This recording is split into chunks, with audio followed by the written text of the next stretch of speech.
Bismillahirrahmanirrahim. Assalamualaikum warahmatullahi taala wabarakatuh. Alhamdulillahirabbil alamin wa sallallahu ala sayyidina Muhammadin wa ala alihi wa sahbihi wasallam. Amma ba'du.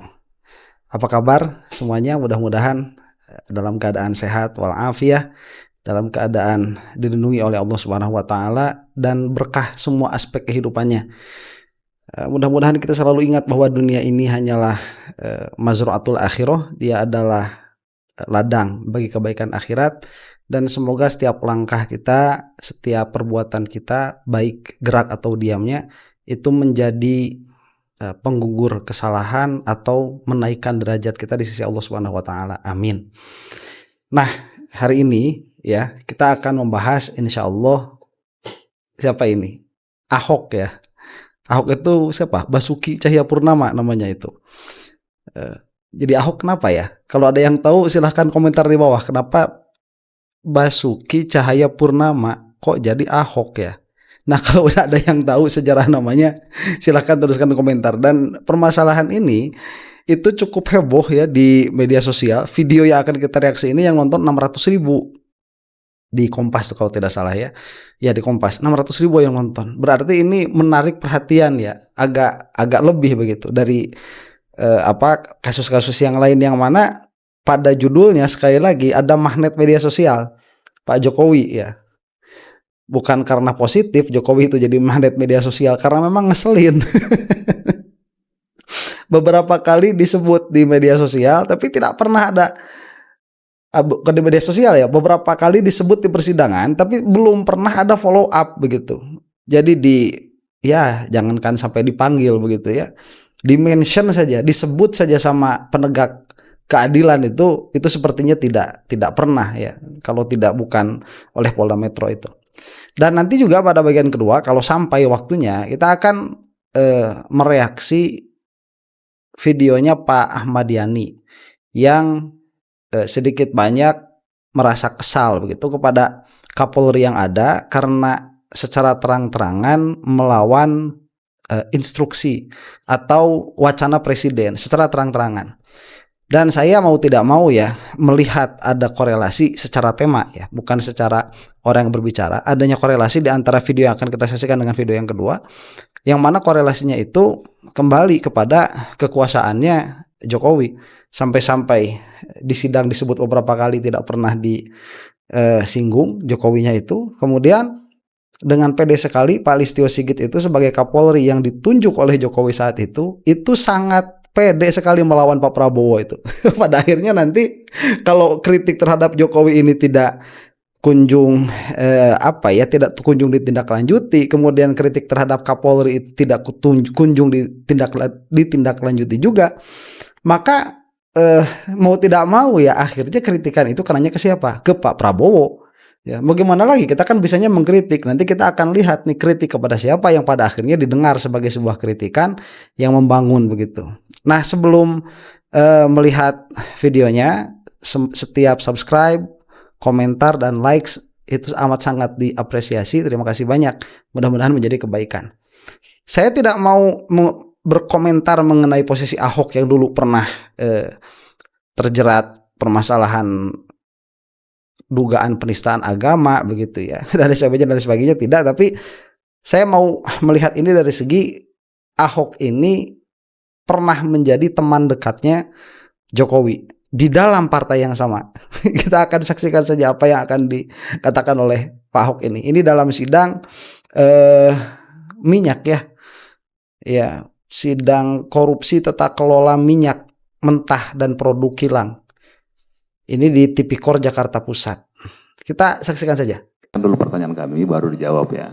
Karena konteks pertanyaan kami sebetulnya keterangan saksi juga nih. Betul. Ya? Justru saya mau jelaskan keterangannya ke arah mana gitu. Saya belum saya belum silakan.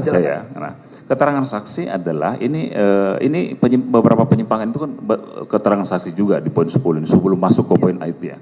Nah, konteks pertanyaan saya tadi adalah masih di keterangan saksi ini adalah ada peningkatan kuota impor. Nah, di sini sebenarnya detail ini penjelasannya ini. Ada misalnya tidak dapat diserap seluruhnya, tidak dapat masuk ke Pertamina itu bahasa saksi. Ini yang konteks itu yang saya ingin tanyakan sebetulnya. Betul. Jadi agak berbeda dengan tadi ya. Ya, makanya saya sampaikan kami Dekom, kan kita awam kan. Kami heran kenapa ada minyak diekspor, kenapa ada minyak diimpor. Oke, silakan. Sama kayak Pak Jaksa juga gitu loh. Kami tentu menduga ini penyimpangan kan, makanya di situ kita panggil direksi. Oke. Dari direksi dipanggil, kami jadi paham. Oh ternyata ini tidak semua kilang bisa ngolah. Terus yang kedua, teman-teman di kilang ini menolak kiriman minyak mentah dari hulu. Karena ada pasir, ada air. Makanya kami dipanggil direksi semua. Oke, sekarang kita bikin aturan baru. Kalau barangnya jelek, walaupun ini barang sendiri, tolak. Oke. Karena kalian sudah dibagi dari subholding. Tapi kalian tetap harus bisa produksi. Nah di sini kita sampaikan penyimpangan itu udah di-clearkan. Tapi penyimpangan mana yang jadi kita laporkan lagi, diperiksa audit? Soal editif. Kan di bawah B ada Pak. Ya, saya belum ke B. Nah, jadi itu yang saya sampaikan. Ya, Jadi poin A dulu. Nah, itu Pak. Oke, udah ya. Sebentar ini Ahok itu diperiksa ya atas terkait jabatannya sebagai komisaris Pertamina waktu itu ya 2019 dan sampai 2024. Dan ini yang terdakwanya banyak tuh. Saya lihat ada 9 ya. Kasus ini melibatkan 9 terdakwa yang dituduh merugikan negara triliunan rupiah melalui pengelolaan minyak mentah dan produk kilang selama 2018 sampai 2023. Yang mana dari 2019 sampai 2024-nya Ahok ya komisarisnya itu. Nah, jadi saksi fakta mungkin ya kita lihat di sini dan ini menjelaskan tentang tentang teknis di lapangan itu bagaimana. Ini nanti nama Jokowi akan disebut nih. Nah, ini kan kemudian saudara juga menerangkan satu istilah yang kemudian ketika ini terjadi impor harga lebih tinggi. Sebentar ya, jangan jawab dulu sebelum saya selesai. Nah, pertanyaannya adalah apakah kemudian ada satu isu ya yang jadi perhatian khusus dari Dewan Komisaris ketika saudara menjabat itu? Nah, ini kira-kira Pertamina atau yang direksi yang di Pertamina pada periode itu ada ketidakpatuhan nih dengan permen tadi yang diterangkan oleh rekan kami 42 ini yang terkait dengan pemenuhan kebutuhan dalam negeri yang prioritas itu. Sampai ke situ nggak ada satu kesimpulan atau satu pemikiran ini jadi isu nih ketika ini terjadi terus menerus ini bisa menjadi satu frame bahwa Pertamina tidak patuh terhadap kebijakan dan regulasi yang sudah ditetapkan. Ya tentu kami Dewan Komisaris ini kerjanya ya suuzon. Ya. Karena kami ditugaskan dibayar untuk mengawasi. Makanya ketika terjadi kami melihat dari luar, kok kenapa impor, kenapa ekspor? Makanya tadi saya jelaskan. Setelah tahu teknis, kami paham. Tidak semua minyak mentah itu sama kualitas bisa terima dari kilang. Makanya di situ kami melihat ini bukan kesalahan direksi untuk impor dadakan dapat harga mahal. Toh BPKP tidak ada temuan pengadaannya menyimpang atau tidak. Dan masih untung. Lalu di situ kami mengusulkan sebuah ide, kenapa tidak membuat supplier hair stock supaya nggak usah tender terus menerus. Taruh saja barang, siapapun yang taruh barang di Indonesia kami beli, udah saya jelaskan tadi. Itu yang kami usulkan. Kami selalu bukan cuma curiga, panggil, periksa, lalu kami selalu memberikan usulan. Bisa tanyakan pada direksi yang saudara jadi tersangka. Saya ini udah termasuk orang paling cerewet, bukan cuma marah, tapi saya pasti kasih solusi. Oke, sebentar ya, sampai sini dulu. Saya tidak melakukan research dulu sebelumnya. Ini permasalahannya sebagaimana kompleksnya, karena bukan di situ intinya begitu ya. Ini permasalahan yang tidak terlalu disorot oleh publik, permasalahan korupsinya. Cuman karena ada nama Jokowi saja itu 600.000 yang nonton di channelnya Kompas ini. Yang mau saya perlihatkan dulu bahwa yang mau saya fahami dulu ya, dan mohon dibenarkan apabila saya salah, mohon dikoreksi di dalam kolom komentar apabila saya salah, bahwa ini ada tuduhan disparitas harga import dengan apa yang seharusnya bisa didapatkan dari dalam negeri, begitulah kira-kiranya ya, sehingga ada kerugian negara sebanyak triliunan tadi dilihat dari potensi kerugiannya, meskipun tadi dikatakan tidak ada aliran dana kemanapun. Jadi saya tidak tahu posisi Ahok di sini sebagai meringankan terdakwa atau memberatkan terdakwa, saya tidak tahu. Dan ini yang pertama kali membuka membuka kasus Pertamina ini apakah kejaksaan atau kepolisian atau KPK. Saya juga tidak melihat itu. Cuman kalau misalkan ada yang tahu silahkan tuliskan di kolom komentar supaya kita bisa melihatnya secara holistik, secara utuh begitu ya. Ini kemana nanti larinya di kasus begitu. Cuman yang jelas tadi sebagaimana judulnya, nama Jokowi disebut. Kita teruskan dulu nih. Marah ada solusi. Saya bukan sembarangan marah, tapi ada solusi. Karena mereka juga orang kan, bukan orang yang mau sembarangan, gaji begitu besar kok, ada tantim begitu besar kok, masa nggak mau untang uang halal?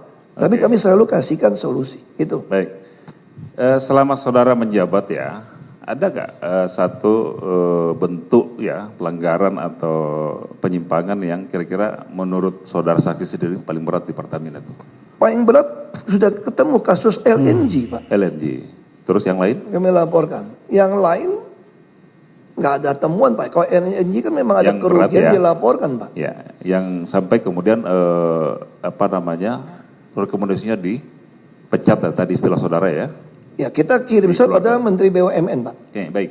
Ini saya ingin menanyakan aja ya penegasan ya. Tadi masih di poin 10 huruf A ini keterangan saudara ini ada dua nama, namanya Pak Joko Priyono dan Pak Masud Kamid, dua-duanya mantan direksi pada anak perusahaan Pertamina Holding ya.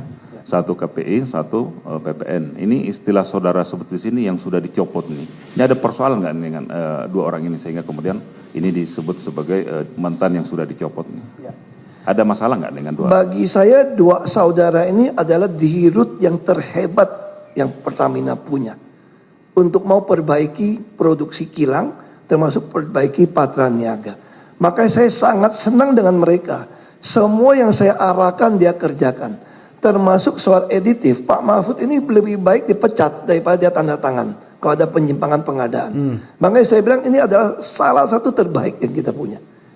Pak Joko ini, Copot ya istilahnya. ini orang kilang asli dari kilang. Ini orang menurut saya adalah orang yang terbaik pengetahuan tentang kilang. Dia yang kasih tahu saya kelemahan kilang, apa yang mau diperbaiki. Ketika dia dicopot, saya pun mau nangis, saya telepon dia. Oke, ini salah satu permasalahannya ya, yang mudah kita untuk orang luar memahami ini. Jadi ada orang prestasinya bagus pada zaman Jokowi presiden dicopot nih dari jabatan penting. Tadi di RUT ya di Pertamina. Gini Pak, udahlah Pak, saya di Jogja saja, kerja las saja Pak. Saya pikir BUMN ini keterlaluan, gitu.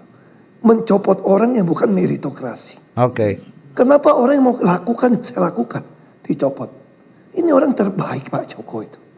Makanya saya tulis dicopot. Makanya saya selalu bilang sama Pak Jaksa, kenapa saya mau lapor ke Jaksa? Ya. Periksa tuh sekalian BUMN. Periksa tuh presiden bila perlu. Kenapa orang terbaik dicopot? Oke, baik. Oh langsung ramai sidang itu ya, nanti akhirnya langsung tok tok tok. Nah inilah yang setidaknya saya dari tadi mikir ini kemana sih larinya obrolan begitu ya. Saya gak terlalu tahu, gak terlalu paham dari mana larinya. Cuman tadi kalau misalkan dari awal ada permasalahan yang dari awal dilaporkan begitu ya, atau yang menjadikan persidangan ini beberapa tersangka tadi itu terdakwa ya, bukan tersangka. Terdakwa itu sampai 9 sampai 9 terdakwa. Ada Pak Joko nggak di sini? Nggak ada, Pak Joko dicopot. Kenapa yang malah memiliki integritas malah dicopot? Periksa, jangan cuma diperiksa direksinya saja begitu ya, jangan cuma direkturnya saja yang diperiksa kemudian dijadikan terdakwa, karena mereka ditempatkan di situ pasti atas perintah yang orang-orang yang ada di atasnya. Jadi periksalah yang lain itu, BUMN yang lain, kalau perlu periksa juga presiden. Saat itu kan pasti ada kaitannya.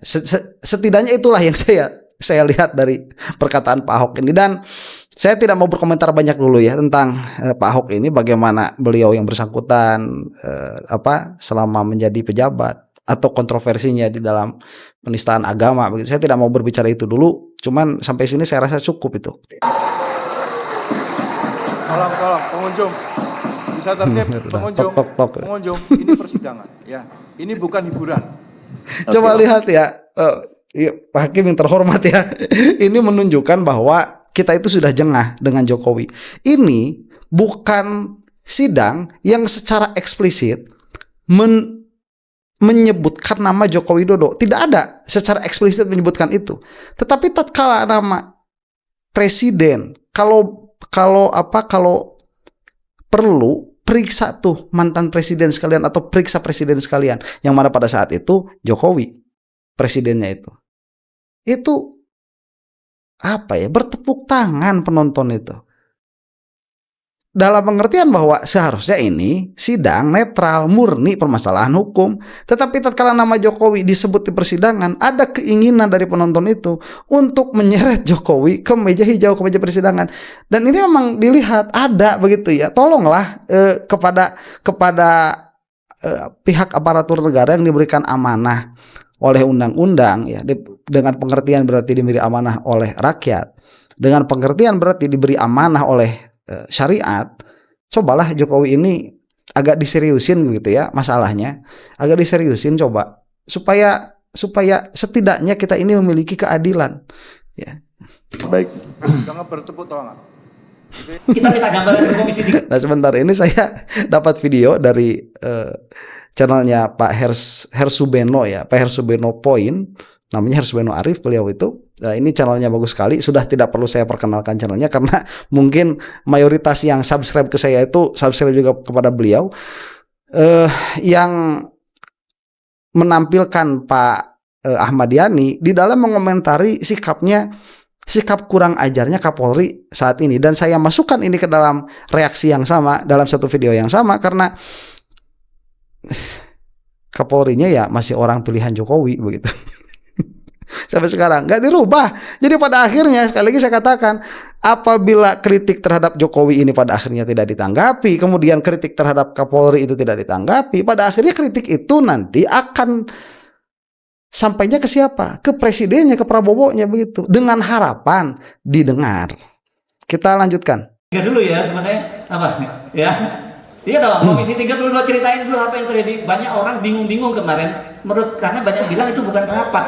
Itu paduan suara kemarin itu yang di Komisi 3 itu ya. Komisi 3 dulu baru nanti silakan. Ya saya sudah melihat itu apa sidangnya sebentar begitu ya. Itu kok jadi kayak betul paduan suara itu jadi ya ini satu suara begitu dengan kepolisian. Ini ada apa kok DPR jadi begini? Saya juga nggak tahu tuh. Dan sekali lagi untuk dalam permasalahan itu ya, substansi permasalahannya saya tidak melakukan research. Jadi saya tidak punya banyak waktu untuk research itu. Bismillahirrahmanirrahim. Assalamualaikum warahmatullahi wabarakatuh. Waalaikumsalam warahmatullahi wabarakatuh. Ya.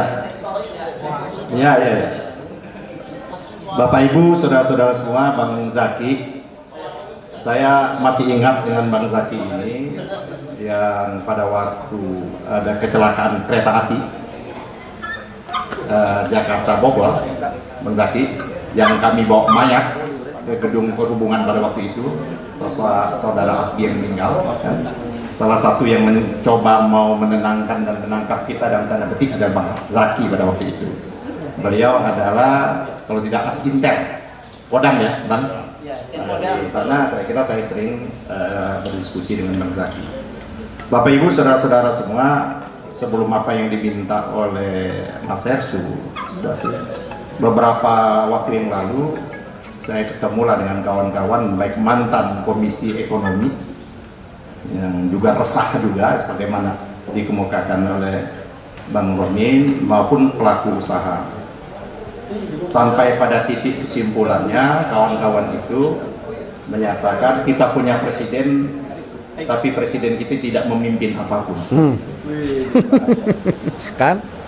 Yang kena presidennya pada akhirnya. Apa yang dikemukakan Bang Zaki yang dibangga-banggakan tadi, walaupun tadi ada problem, ya kan, yang namanya MBG itu, sesungguhnya itu program presiden yang harusnya tidak dilakukan, dikontrol presiden terus-menerus. Jadi presiden hanya melaksanakan program, bukan menata ekonomi kita seperti itu. Sampai hari ini ada awalil yang tidak pernah berakhiran, kan? Ini MBG ini maksud dia. Presiden memanggil duduk bersama Menteri Keuangan, BI, dan OJK dalam yang disebut dengan KKSK, Komite Stabilitas Sektor Keuangan. Hal ini tidak dilakukan. Atau presiden tidak menganggap persoalan ekonomi kita hari ini. Itu persoalan. Apakah presiden kita mengetahui begitu parahnya ekonomi kita? Nanti tolong yang ahli ekonomi menyampaikan. Atau presiden memang tidak mau tahu? Hari ini saya kira apa yang dikemukakan oleh Pak Gatot pada tanggal 18 Agustus 2025 ya Pak Gatot ya, di Jogja menjadi sebuah kenyataan. Ada subordinat di dalam tubuh kabinet sendiri. Hari ini sahabat saya tidak bisa hadir. Sebenarnya kita bisa minta konfirmasi saudara Henry Herman yang hari ini menjadi staf khusus Menteri Keuangan, lumpuh Kementerian Keuangan itu. Padahal Menteri Keuangan adalah sangat sentral dan penting dalam mengelola tata keuangan kita seperti ini. Hari ini hanya untuk menggantikan Sekjen Kementerian Keuangan itu rally SK-nya sampai hari ini tidak kunjung tiba. Katanya kononnya sudah ditandatangani oleh Presiden. Konon kabarnya juga dari Menteri Keuangan yang sangat luar biasa, menguasai Kementerian Keuangan 18 tahun lebih, yang dipuji-puji, tetap mempunyai kekuatan yang luar biasa, bahkan menghambur-hamburkan uang untuk agar Presiden tidak menomorkan SK-nya. Ini problem menurut saya, Pak Antoni. Ini problem kita yang sangat penting kalau kita ingin mencapai tadi pertumbuhan itu. Yang kedua, beberapa hari yang lalu saya ke Tegal nih Bang Zaki.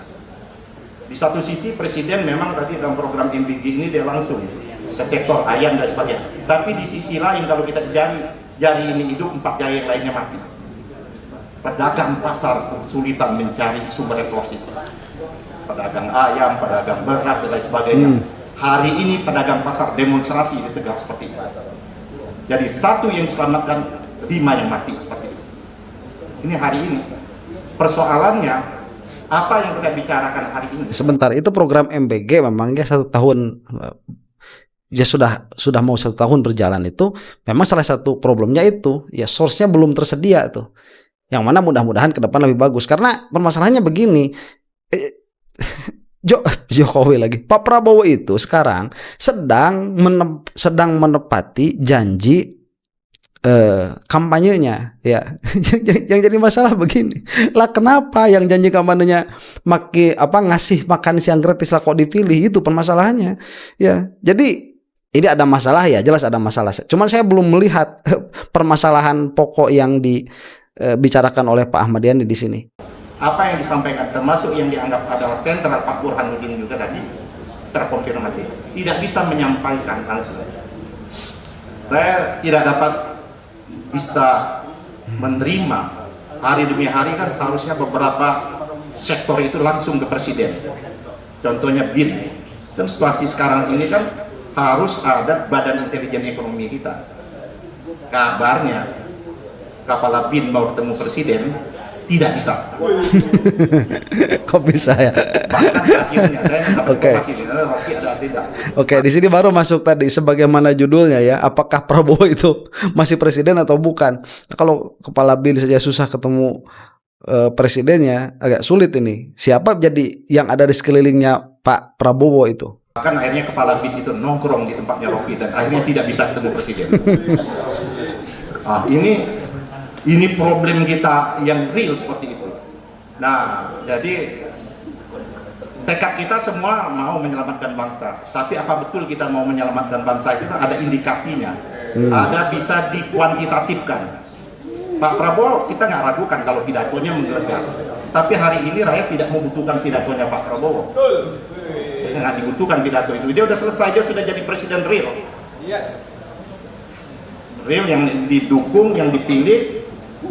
Tapi kita tidak melihat indikasi dia menjadi presiden yang real pada hari ini. Kita tidak tahu siapa yang bisa menyampaikan itu kepada Pak Prabowo, kita nggak tahu. Nah itu makanya. Jadi pemerintah itu seharusnya ya, tatkala ada kritik misalkan terhadap Jokowi, pemerintah itu menekan bagaimana caranya supaya kritik itu sampai, dan apa yang dijadikan concern terhadap atau oleh masyarakat itu, misalkan dalam permasalahan Jokowi, itu dibantu seadil mungkin oleh pemerintah dengan cara misalkan institusi pengadilannya itu adil dan lain sebagainya. Karena tatkala kritikan terhadap Jokowi pada akhirnya tidak didengarkan dan tidak dibantu seadil mungkin oleh pemerintah, malah institusi pemerintahan itu menjadi jongkosnya Jokowi, pada akhirnya akan dikritiki siapa? Pak Prabowo itu sendiri ya. Jadi kalau Kalau kita malah melihat ya Pak Prabowo ini gimana, kasihan pada akhirnya. Nah ini yang pada akhirnya kena juga begitu.